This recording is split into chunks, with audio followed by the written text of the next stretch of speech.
What's up, my squabians? Today we are breaking down the Earl Thomas dispute with the Baltimore Ravens organization and Chuck Clark himself. Leave in the comment section below what you think should happen with the Earl Thomas situation in Baltimore. Should they cut him? Should they try and work things out with him? What should be the outcome of this dispute? We're going to break it down right now. Okay, so Earl Thomas got in a dispute with one of his teammates the other day, Chuck Clark. Apparently he balled up his fists. He was getting in a fight. Words were exchanged after Earl Thomas missed a play, and Earl Thomas got sent home from practice. Then he was told the next day, don't even show up to practice. And other media outlets are hitting Earl Thomas about this altercation. Earl's left to not know where he stands with the team. So what does he do? He goes and posts on Instagram how he feels about the whole situation and how he misses being on the field and how he's trying to mend things up with this team, the Ravens. He thought things were going great this offseason. He loves their chances heading towards next year. This was one of his best camps until this point, and he wishes he could be on the field. But Baltimore has still been kind of giving him the cold shoulder, which makes me wonder how much those reports that he's been a guy that's not as loved in the locker room as he once was in Seattle, in Baltimore, are really ringing true right now.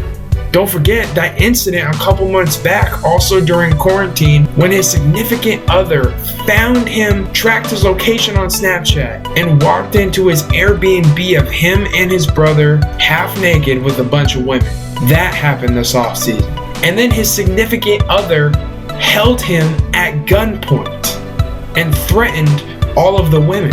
That happened this offseason. Other rumblings have happened behind the scenes of the Ravens organization. Last year after a game, he confronted their defensive lineman, Brandon Williams. He also had altercations with Chuck Clark last year, so this is a continuing beef, and the Baltimore Ravens seem to not want him to hash it out. Back in my high school day, if two players had a problem, my head coach would make us do the Oklahoma drill with each other, where you both go head to head and try and knock the other one off their spot. After the Oklahoma drill was done, we were fine. But it's deeper than that for the Baltimore Ravens. There's stuff going on that they're not telling us. They are clearly unhappy with Earl Thomas and are thereby using his contract situation of him doing detrimental conduct to the team to potentially use it to cut Earl Thomas from the roster. Should the Baltimore Ravens make this move? I don't know everything about the situation. From what I do know, I would say you want to try and work it out. Earl Thomas is a great talent. He has become a bit of a diva, but he's also kind of earned that with the way that he's played. If he gets cut, he goes to the Dallas Cowboys this offseason, and they're even more of a Super Bowl contender than they already are. I don't want to see that. I want to see Earl Thomas stay in Baltimore, where they're still Super Bowl favorites, but it's very, very far away. We're not going to have to deal with them for a while.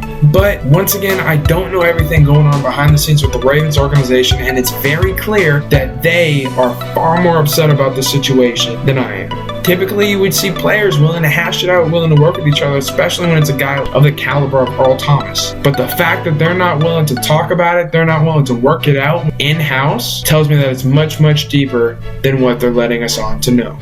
Be sure to like, comment, and subscribe on this video. Let me know in the comment section below, what do you think is going to happen with Earl Thomas? Will he remain with Baltimore, or will he end up with another team like Dallas before the season starts? As always, go Cougs.